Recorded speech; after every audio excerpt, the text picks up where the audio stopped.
இருக்கிறாங்க. ஸோ வார வாரம் அவங்களுடைய படங்கள் ரிலீஸ் ஆயிட்டு இருக்குது அண்ட் ஒவ்வொன்றும் வந்து சக்சஸ்ஃபுல்லா கொடுத்துட்டு இருக்கிறாங்க. ஸோ இட்ஸ் சக்தி ஃபிலிம் ஃபேக்டரியினுடைய நிறுவனர் திரு சக்திவேலன் அவர்களை பேசுமாறு கேட்டுக்கொள்கிறோம். அனைவருக்கும் வணக்கம். கண்ணப்பா, முதல்ல சரத் சார் தான் அது ஆரம்பிக்கணும். திடீர்னு ஒரு நாள் ஃபோன் பண்ணாங்க, கண்ணப்பா படம் தமிழ்நாடு ரிலீஸ் பண்றீங்களா? சார் என்ன சார் கேக்குறீங்க, ஒரு பேன் இண்டியா ஃபிலிமு சார், அது ஆப்பர்ச்சுனிட்டி சார். இது நீங்க சொல்றது வந்து ஆப்ஷன் கிடையாது, ஆப்பர்ச்சுனிட்டி அப்படிங்கிற லெவல்ல நான் பார்த்து சொன்னேன். இல்ல ஆக்சுவலா வந்து தமிழ்நாடு ரிலீஸ் பத்தி நான் பேசிக்கிட்டு இருக்கும் பொழுது நான் உங்க பேரை சொல்லலாம் அப்படின்னு யோசிச்சேன். நான் உங்கள்கிட்ட சொல்லாம சொல்லக்கூடாதுன்னு சொல்லிட்டு ஜஸ்ட் கால் பண்ணேன். கண்ணப்பா படம் தமிழ்நாடு நல்லபடியா ரிலீஸ் பண்ணி கொடுத்துருங்க. ஏற்கனவே வந்து சார் வந்து என்னோட ஒர்க்கை வந்து போர் தொழில், பரம்பொருள் இதுல எல்லாமே பார்த்துருக்காங்க. அந்த நம்பிக்கைன்னு நினைக்கிறேன். Thank you Sarathkumar sir. இது சொல்லி முடிச்சுட்டு திருப்பி இம்மிடியட்டா கால் பண்ணாங்க. நான் அங்க சொல்லிட்டேன், தமிழ்நாடு நீங்க பண்ற மாதிரி இருக்கும், மற்ற விஷயங்கள் நீங்க நேரடியா பேசிக்கோங்க அப்படின்னு. யூஸ்வலா வந்து ஒரு நெகோசியேஷன் இருக்கும், எல்லாருக்கும் தெரிஞ்சது தானே.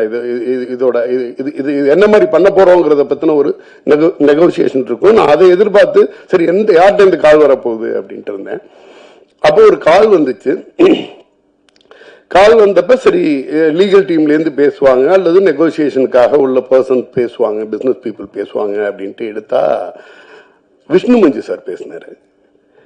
எனக்கு ஷாக்கிங்கா இருந்துச்சு. ஒரு மிகப்பெரிய பேன் இண்டியா பிலிமோட ஹீரோ நேரடியா போன் அடிச்சுட்டு தமிழ்நாடு நீங்க ரிலீஸ் பண்றீங்க அப்படின்னு சொல்லிட்டு ரெண்டு வார்த்தை மட்டும்தான் சொன்னாரு. எங்க குழந்தைய உங்ககிட்ட ஒப்படைக்கிற மாதிரி ஒப்படைக்கிறோம், நல்லபடியா ரிலீஸ் பண்ணுங்க அப்படின்னாங்க. எனக்கு எதுவுமே சொல்ல தோணல. ஒரு சின்ன நெகோசியேஷன் இல்ல, அந்த படத்தை பத்தி இவ்வளவு பட்ஜெட்ல பண்ணிருக்கோம், இதை பண்ணிருக்கோம், அதை பண்ணிருக்கோம், எந்த பில்டப்பும் கிடையாது. அல்லது அட்லீஸ்ட் நான் வந்து இப்படி எல்லாம் சிரமப்பட்டு பண்ணோம், அதெல்லாம் எதுவுமே கிடையாது. ஒரே வார்த்தையில அதை முடிச்சாரு, எங்க குழந்தைய உங்கள்கிட்ட ஒப்படைக்கிறோம், நல்லபடியா ரிலீஸ் பண்ணுங்க அப்படின்னு. எனக்கு ஒரு மாதிரி சிலிர்ப்பா இருந்துச்சு. இவ்வளவு பெரிய படம் பண்ண ஒரு ஹீரோ, ஜெனரலா ஒரு படத்தை பத்தி அந்த படத்தோட ஹீரோ நேரடியா போன் பண்ணி பேசுறதுங்கிறது வந்து ரொம்ப ரொம்ப கம்மியா இருக்கும். அந்த சினிமா மேல உள்ள பேஷன் அல்லது லவ் அவரை வந்து அது மாதிரி சொல்ல வச்சிருக்கு அப்படின்னு. அது முடிச்சிட்டு ட்ரெய்லர் பாக்குறேன். அதுக்கு பிறகு அந்த ட்ரெய்லர் வருது. ட்ரெய்லர் பாக்குறேன். ட்ரெய்லர் பார்த்தா அந்த சிவலிங்கத்தை அவர் போய் கட்டி பிடிக்கிற ஒரு சீன் பார்த்தா அவர் பேசுனதும் அதுவும் வந்து ஒன்னா ரிலேட் ஆச்சு. அந்த சிவனை கிட்டத்தட்ட ஒரு குழந்தை மாதிரி போய் நான் பாத்துக்கிறேங்கிற லெவல்ல பயங்கரமா இருந்துச்சு. ஆக்சுவலா வந்து என்னன்னா அந்த சினிமாவை அவர் எந்த அளவு காதலிச்சாரோ, அந்த படத்தை எந்த அளவு காதலிச்சிருக்காருங்கிறது வந்து அவரோட வார்த்தைக்கும் அந்த ஃப்ரேம்ல உள்ள அந்த ஃப்ரேமுக்கும் என்னால ஈஸியா கனெக்ட் பண்ண முடிஞ்சிச்சு. மிகப்பெரிய ஸ்டார் காஸ்ட் எல்லாம் சேர்ந்து ஒரு பெரிய பொருட்செலவுல பண்ணப்பட்ட படம். அதை விட நமக்கு இன்னொரு சந்தோஷமான விஷயம்,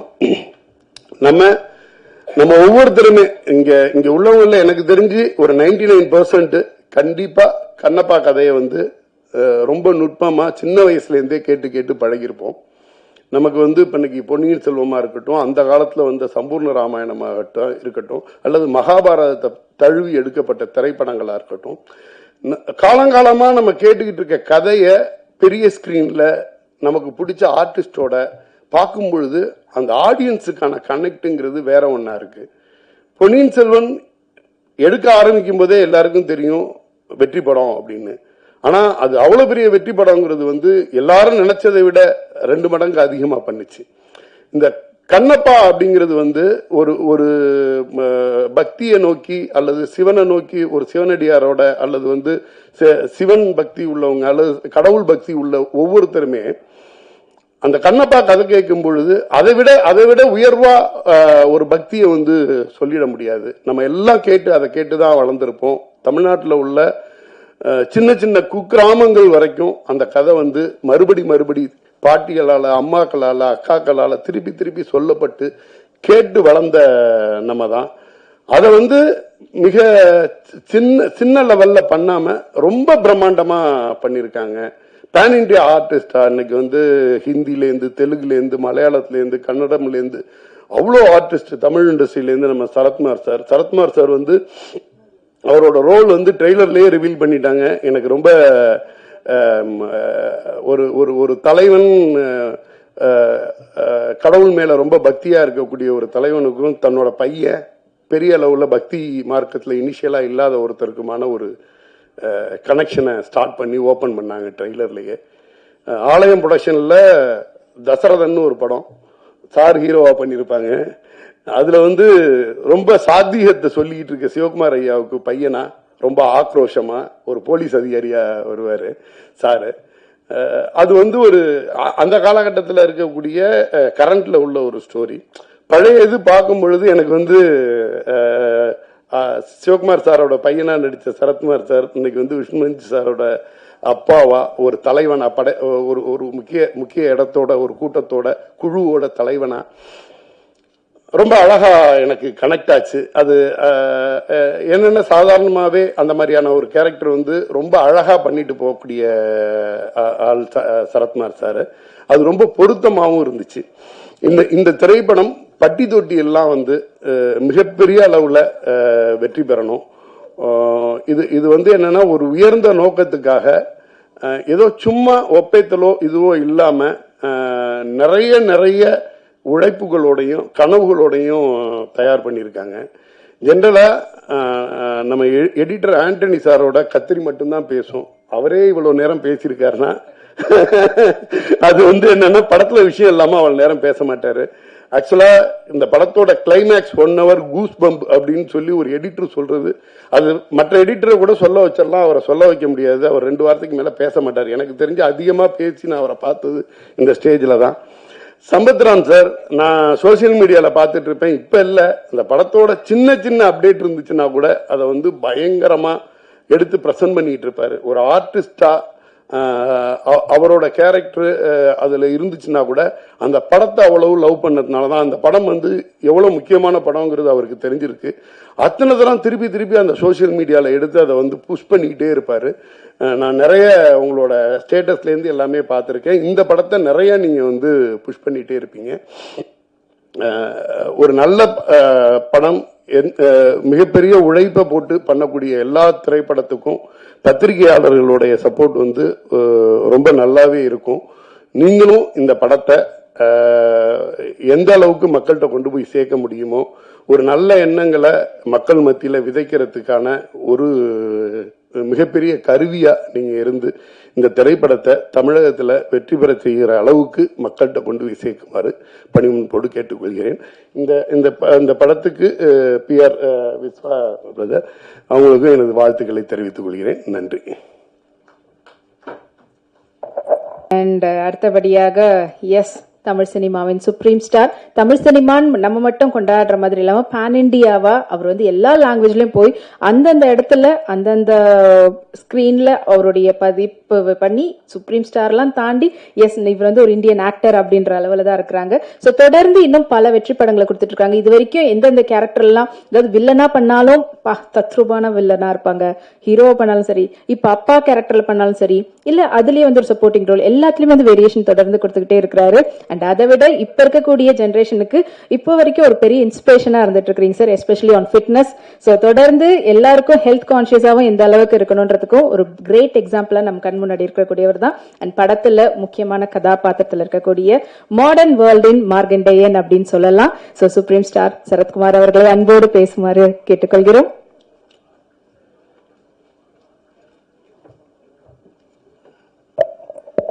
அனைவருக்கும் வணக்கம். காலதாமதத்துக்கு வருந்துகிறேன். ஏன்னா 1:30 மணிக்கு வரேன், 1 மணிக்கு வரேன், இல்லை நீங்கள் 2 மணிக்கு வந்தால் போதும்னு சொன்னாங்க. அதனால் நான் 2 மணிக்கு வரலான்னு சொல்லி கிளம்புனது கொஞ்சம் டிராஃபிக், உண்மையான டிராஃபிக் ஜாமில் நான் மாட்டிக்கிட்டேன். மணி மாதிரி இல்லை, ஏன்னா மணி வந்து மெதுவாக வராரு, வந்து முன்னாடி வர உட்காந்துட்டார். நான் தான் முதல்ல வந்தேன்ன மாதிரி.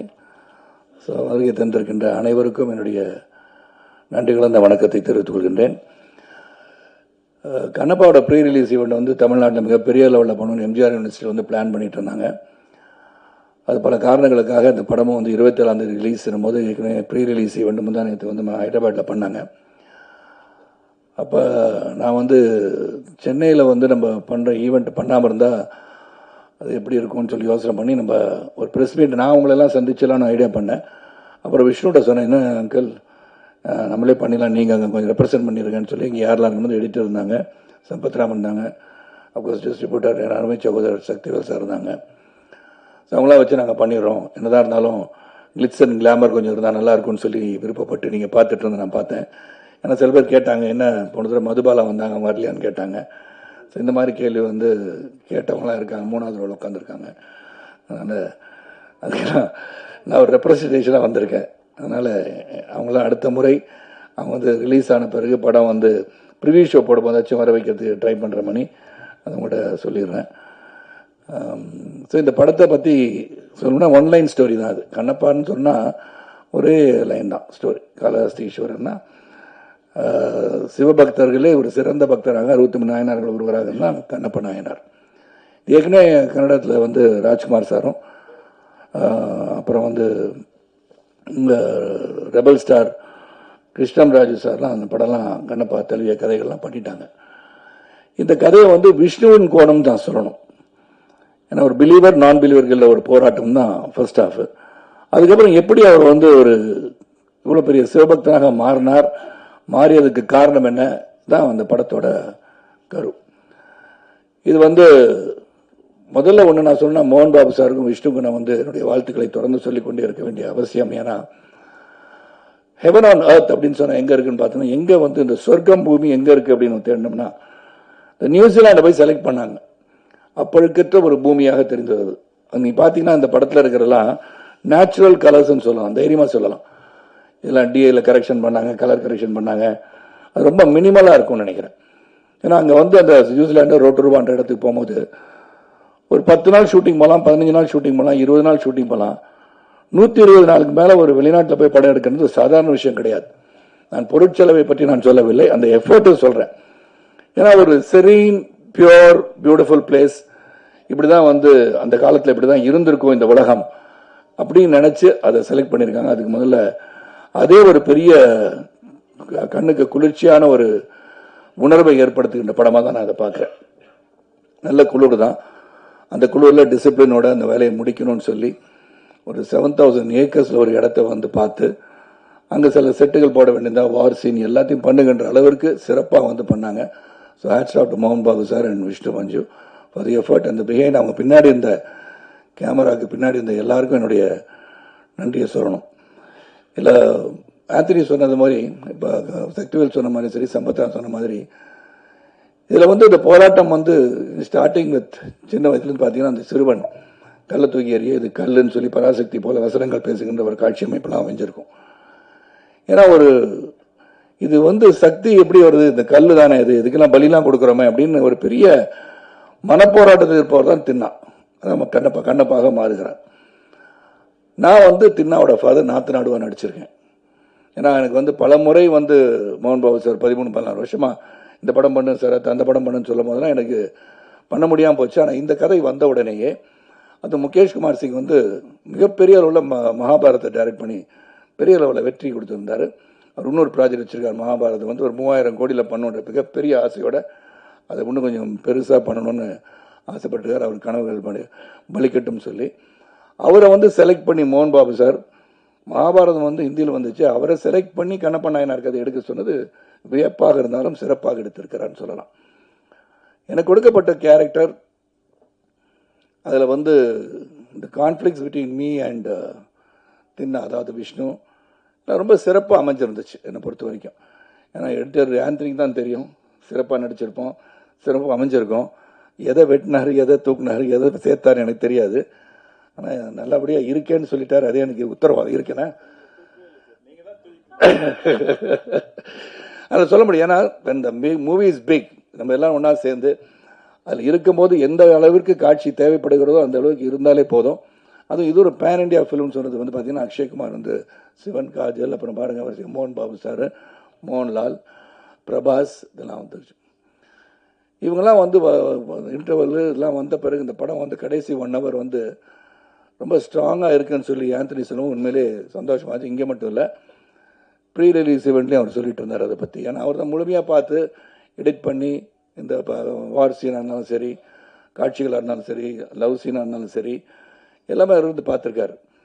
இதில் வந்து ஷெல்டன் சொல்லி யூஎஸ்லேருந்து கேமராமேன் ஷெல்டன், அவருக்கு உதவியாளர் பிரபுதேவா, பிருந்தா மாஸ்டர் கொரியோகிராஃபி பார்த்து, அப்புறம் வந்து கெச்சான்னு சொல்லிட்டு ஹாங்காங்லேருந்து ஸ்டன் கொரியோகிராஃபர், அப்படின்னு பார்த்தீங்கன்னா பல தரப்பட்ட யுக்திகள் நிறைந்த அனுபவம் மிக்கவர்களை வைத்து இந்த படத்தை எடுத்திருக்காங்க. இங்கேயும் அந்த விதத்தில் எந்த ஒரு குறை வைக்கல. அப்புறம் பார்த்தீங்கன்னா எல்லாருமே நல்லா நடிச்சிருக்காங்கன்னு சொல்லணும். ஏன்னா they have given their best. அந்த உழைப்பு வந்து மிக அதிகமாக கொடுக்கப்பட்டிருக்கின்ற படம். அந்த உழைப்புக்கு வெற்றி வரணும்னு சொல்கிறோம். இந்த படம் இப்படி ஓடும், அப்படி ஓடும், இவ்வளோ வசூல் செய்யணும் சொல்ல தயாராக இல்லை. ஆனால் இந்த படம் ஒரு சிறந்த படமாக மக்கள் தெரிந்து கொண்டு புரிந்து கொள்ள வேண்டிய ஒரு படமாக இருக்கும்னு நான் நினைக்கிறேன். காரணம், இப்போ வந்து சரித்திரத்திலும் சரி, இதிகாசங்களையும் சரி, நாம் இப்போ இருக்கிற ஜென்ரேஷனுக்கு சில கதைகளை நாம் சொல்ல மறந்து விடுகிறோம்னு நினைக்கிறேன். ஏன்னா அவங்களுக்கு இன்ட்ரெஸ்ட் இல்லாததை வந்து இன்ட்ரெஸ்ட் கொண்டு வரணும்னா, இப்போ பொன்னியின் செல்வன்ற கதையை வந்து எல்லாரும் வந்து போய் பார்க்கணும்னு நினைக்கிறதுக்கு அதை வந்து சொல்லிக்கிட்டே இருந்தாங்க. பொன்னியின் செல்வன் கதையை பற்றி எல்டர்ஸ்க்கு தெரிஞ்ச மாதிரி யங்ஸ்டர்ஸ் தெரியாது. அந்த யங்ஸ்டர்ஸை கொண்டு போய் ரீச் பண்ணணும்னு நினச்சி தான் மணிரத்னம் அந்த படம் எடுத்திருப்பார். அதே மாதிரி கண்ணப்ப நாயனார் கதை காளஹஸ்தி ஈஸ்வரருக்கு எல்லாரும் ஒரே லைனில் கதை சொல்லிடலாம். வலது கண்ணில் வந்து ரத்தம் வந்தது, உடனே கண்ணை பிடிங்க வச்சார், அப்புறம் இடது கண்ணிலையும் வந்துடுச்சு, திருப்பி அது இன்னொரு காலை வந்து கட்டவரில் வச்சு இடம் தெரியாமல் போயிடக்கூடாதுன்னு வச்சு பண்ணார் அப்படின்னு அது ஒன்லைன் ஸ்டோரி. பட் விஷ்ணு ஒரு கோணத்தில் before becoming Kannappa, what was Kannappa, தின்னா என்னவாக இருந்தார், ஒரு வேடனாக இருந்தவர் எப்படி வந்து மாறி சிவபக்தரானார்ன்றது கதை. அது ஒரு சின்ன லைனாக இருந்தால் கூட ஒரு ஸ்டோரி, ஒரு இமேஜினரி ஸ்டோரி, பேக் ஸ்டோரின்னு சொல்லலாம். அது வந்து விஷ்ணுவோட கோணத்தில் ரொம்ப நாளாக விஷ்ணு வந்து ஆர்டினரியாக வந்து இது பண்ணல. Is Khan to research. பெரிய புராணத்தில் சொல்லப்பட்டது, எங்கெல்லாம் வந்து கண்ணப்பரை பற்றி கண்ணப்பா பற்றி பேசுகிறாங்க அப்படின்னு சொல்லி எடுத்து ஒரு மிகப்பெரிய எஃபர்ட்டோடு எடுத்திருக்காரு. அந்த எஃபர்ட்டுக்கு நிச்சயமாக வெற்றி வரணும்னு நினைக்கிறவனா, அந்த உழைப்புக்கு வெற்றி வருவதற்கு உங்களுடைய அன்பு ஆதரவு இந்த திரைப்படத்துக்கு வேணும். அது மட்டும் இல்லாமல் ஃப்ளோக்ளோர் அப்படின்னு இங்கே சவுத்தில் இருக்கிற காளஹஸ்தி சேர்ந்த இந்த கண்ணப்ப நாயனாரை பற்றி நம்ம அகில இந்தியாவுக்கு தெரியணும்னா இந்த கதை நிச்சயமாக அங்கே போய் சேரணும். ரெண்டாவது பக்தி. ஏன்னா உங்களுக்கு 3 மணிக்கு மேலே வேற ஒரு இதற்கு வந்துட்டாங்கன்னு நினைக்கிறேன். இந்த பக்தியை பற்றி சொல்லியிருக்காங்க. எவ்வளோ பேருக்கு பக்தி இருக்குன்றது இன்னைக்கு. அந்த பக்தியை வந்து எல்லாரும் வந்து இப்போ ஜோசியிட்ட போனாலும் தெரியும், போன உங்களுக்கு அம்மாவுக்கு டைம் இப்போ சரியில்லைன்னு சொல்லிடுவாங்க. ஏன்னா நீங்கள் அதை மாதிரி போய் பார்ப்போம். போய் கோயிலுக்கு போகிறோம்னு சொன்னால் அடிக்கடி ஒரு தினமும் போய் கோயில் போகிறதோ தினமும் சாமி கும்பிட்றதோ இல்லாமல் இருக்கலாம். ஆனால் ஒரு துன்பமான நிலையோ ஒரு கஷ்டமான சூழ்நிலையோ பிரச்சனையாக இருக்கும், நிச்சயமாக கோயில் போவோம். ஒரு ஜோசியர் போய் பார்த்து என்னங்க என்ன சொல்லுது கட்டம் அப்படின்னு சொல்கிற அளவுக்கு இருப்பாங்க. அதெல்லாம் போய் வந்து ஒரு இறைவன் இருக்கிறான் என்பதை மேலும் மேலும் சொல்லி, அதுவும் சிவபக்தி அப்படின்னு சொல்லும்போது அந்த பக்தியை பற்றி ரொம்ப அழகாக இந்த இருக்கிற ஜென்ரேஷனுக்கு இறைவன் omnipotent, omnipresence, may it be Jesus, may it be Allah, or may it be Shiva, may it be Murugan அப்படி இருக்கும்போது கடவுள் என்று ஒருவர் இருக்கிறார் என்பதை நம் வழக்கப்படி அதை வந்து கடவுளை வந்து நம்ம துதித்து வணங்கி நம்ம செயல்பட்டால் வாழ்க்கை சிறப்பாக இருக்கும் அப்படின்றத சொல்லுகின்ற கடமையாக இருக்கு. பல பேர் பார்த்தீங்கன்னா இப்போ காலத்தின் ஓட்டத்தில் பொருளாதார அடிப்பில் உயரும்போது நான் சொன்னேன், இப்போ ப்ரீ ரிலீஸ் ஈவெண்ட் கூட காந்தி யாருன்னு கேட்டாலும் கேட்டுருவாங்க. ஏன்னா now they're so busy making money, economic growth, their growth in life. அவங்கள சொல்லி குற்றம் இல்லை, எல்லாத்தையும் இது தெரிஞ்சுக்கிட்டா என்ன அவசியம், எதை தெரிஞ்சுக்கணும் அதை தெரிஞ்சுக்கணும்னு நினைக்கிறாங்க. ஆனால் ஒரு ரெஸ்பான்சிபிளாக இருந்து இந்த மாதிரி கலை உலகத்தில் இருக்கும்போது கலை மூலமாக ஒரு சினிமா மூலமாக இப்போ வந்து உதாரண சக்தி சொன்ன மாதிரி பொன்னியின் செல்வன் எல்லாரும் பார்க்கணும், இதை வந்து பிரம்மாண்டமாக திரையில் சொல்லும் போது அந்த கதையை போய் பார்க்கின்ற ஆர்வத்தை தூண்டும் போது அதை பற்றி அவர்கள் தெரிந்து கொள்வார்கள். மாதிரி கண்ணப்ப நாயனாரை பற்றி இந்த திரைப்படத்தை பார்த்தபடி ஓஹோ இப்படி ஒரு பக்திமான் இருந்திருக்காரா சிவபக்தவன் அப்படின்னு தெரிகிற அளவுக்கு இந்த படம் இருக்கும். ஆனால் பக்தி என்பது அவரவர்கள் மனதிலே தோன்றுகின்றது தான். அந்த பக்தி பரவசோடு இருக்க வேண்டும் என்று சொல்கின்ற ஒரு படமாக இது அமையும் சொல்லி இந்த படத்தை உங்களுடைய ஆதரவோடு, மக்கள் ஆதரவோடு இந்த படம் வெற்றியடைய வேண்டும் என்று இறைவனை வேண்டிக் கொள்கின்றேன். அதே சமயத்தில் ஆடியன்ஸ் வந்து எந்த படத்தை பார்த்தாலும் உங்களுடைய வியூ உங்கள் மனசில் வச்சுக்கோங்க. நீங்கள் தியேட்டர் உள்ளே உட்காந்துக்கிட்டு மொபைலில் மச்சான் உள்ளே வந்துடாதரா படம் நல்லா இல்லைன்னு சொல்லிடாதீங்க. ஏன்னா அந்த மாதிரி சொல்கிறனால என்ன ஆகிடுதுன்னா உங்கள் வியூ மே பி டிஃப்ரெண்ட். இங்கே இருக்க சில ஆடியன்ஸ் வந்து பிரபாஸ் இருக்கான்னு படம் பார்க்க வந்திருக்கலாம், சில பேர் மோகன் பாபு இருக்கான்னு படம் பார்க்க வந்திருக்கலாம். ஸோ உங்கள் வியூவில் இந்த படம் வந்து நல்லா இருக்கா நல்லா இல்லையான்றதை அவங்கவுங்க போய் திரையரங்குக்கு போய் ரிலீஸ் ஆகிற எந்த படமாக இருந்தாலும் அவங்க வியூக்கு விட்டுட்டிங்கன்னா இந்த திரையுலகம் சிறப்பாக கொண்டு கூறி வரைக்கும் தந்த அனைவருக்கும் மீண்டும் ஒரு நன்றி கூறி இந்த கண்ணப்பா திரைப்படம் சிறப்பாக வருவதற்கு அந்த தயாரிப்பாளர் மோகன் பாபு, விஷ்ணு, இதில் உழைத்த அனைவருக்கும் என்னுடைய வாழ்த்துக்களை சொல்கிறேன். அதுவும் எடிட்டர் ஆந்தனி பற்றி சொல்லி ஆகணும். Very dedicated worker. 24/7 இந்த படத்தில் எவ்வளோ உழைச்சிருப்பான்னு எனக்கு தெரிஞ்சானா அது பெரிய படம். அதை வந்து டு பிரிங் இட் டு ஒரு சிம்பிள் அவரே சொன்னார், லென்த் மாதிரி தெரியும் ஆனால் இருக்காதுன்னு அவரே சொல்கிறாரு. 6 படத்தை எடிட் பண்ணியிருக்காங்க. நான் எங்கே இருக்கேன்னு தெரில. அது இல்லாட்டி எடிட்டர் ஆந்தனி வீட்டிற்கு நான் நிச்சயமாக சென்று அவருடன் காஃபி சாப்பிட்டு வரேன். வேற ஒன்றும் இல்லை. அதனால் நல்ல ஒரு படத்தை, இந்த முயற்சி கடுமையான முயற்சி, அந்த முயற்சிக்கு படம் எடுத்திருக்கோன்னு சொல்லலாம்.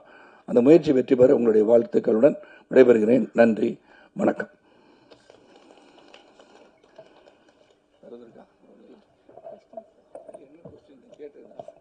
தேங்க்யூ. ஸோ படத்தை பற்றி ஏதாவது கேள்வி கேட்கணும்னா கேட்கலாம். படத்தை பற்றி மட்டும். அதாவது இதில் ஒன்று தான், நான் வந்து ரெப்ரஸன்டேட்டிவ் தான், நான் ஏஜென்ட்டு. இந்த படத்தில் நடித்ததற்கு பற்றி கேட்டால் நான் நடிச்சிருக்கேன், என் கேரக்டர் எல்லாம் சொல்லிட்டேன். வேறு எதுவும் கேள்வி கேட்கணும்னா இந்த படத்திற்கு ஒத்த கருத்துடன் இதை பற்றி தெரிந்து கொள்ள வேண்டுமா எனக்கு தெரிந்த உண்மைகளை அழகாக சொல்ல முடியும். ஏன்னா அதுக்கப்புறம் வந்து வேறு ஒரு படம் ரிலீஸ் ஆக இருக்குது.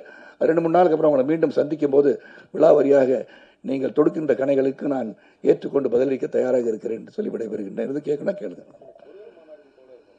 இந்த முருகன் மாநாடு போல, ஏன்னா நான் வந்து ஹைதராபாத் போயிட்டு வந்தேன். முருகன் நூல் வாழ்ந்து கொண்டு இருக்கிறார். என் கழுத்தில் வந்து எல்லாமே இறைவனை வச்சுட்ருக்கேன்.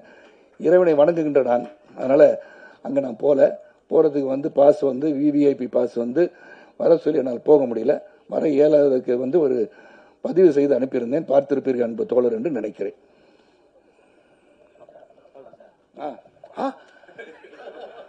அவங்கள தான் தேடிட்டு இருந்தேன் நான். சொல்லுங்க பாஸ். அப்படி சொல்லலடா, ரிவ்யூ பண்ணாதீன்னு உங்களை சொல்ல முடியுமா பாஸ்? நான் படம் பார்க்க போறவங்கள சொல்றேன். படம் பார்க்க போறேன். நீங்க ரிவ்யூ பண்றது வந்து கடமை. நீங்க வந்து you are there as a film critic, you can't say the truth and truth என்னது நீங்க சொல்லலாம். படம் பார்க்க போறவங்க கூடமா போயிட்டு உள்ள இந்த வழியை உங்களான்னு சொல்லி நீங்களா சொல்ல போறீங்க? நீங்க அப்படி சொல்ல போறது இல்லையா? நீங்க கருத்துக்களை பதிவுகின்ற சேனல் வச்சிருப்பீங்க, இல்லாட்டி ஒரு யூடியூப் சேனல் வச்சிருப்பீங்க, அது வேற. நான் என்ன சொல்றேன், பார்க்குறவங்க வந்து பார்க்கட்டும்னு சொல்றேன். ஹெல்த்தியா இருக்குது, இண்டஸ்ட்ரி ஹெல்த்தியா இருக்குது. இந்த படத்துக்கு சொல்லலைண்ணா, எந்த படமாக இருந்தாலும் சென்று உங்கள் கருத்துக்களை உங்களுடன் வைத்துக்கொண்டு போய் பார்க்கட்டுமே என்ற வேற ஒன்று பார்க்க முடியாது. அதெல்லாம் ஒன்றும் பண்ண மாட்டாங்கன்னா ஃபோர்ஸ் எனிபடி. கருத்தை ஒன்று பதிவு பண்ணுறேன் சார். ரொம்ப நன்றி, ரொம்ப ரொம்ப நன்றி. Thank you thank you thank you. நன்றி சார். வந்த நண்பர்கள் அனைவருக்கும் நன்றி. அவா என்டர்டெயின்மெண்ட் 24 ஃப்ரேம் ஃபேக்டரி கண்ணப்பா திரைப்படம் ஜூன் 20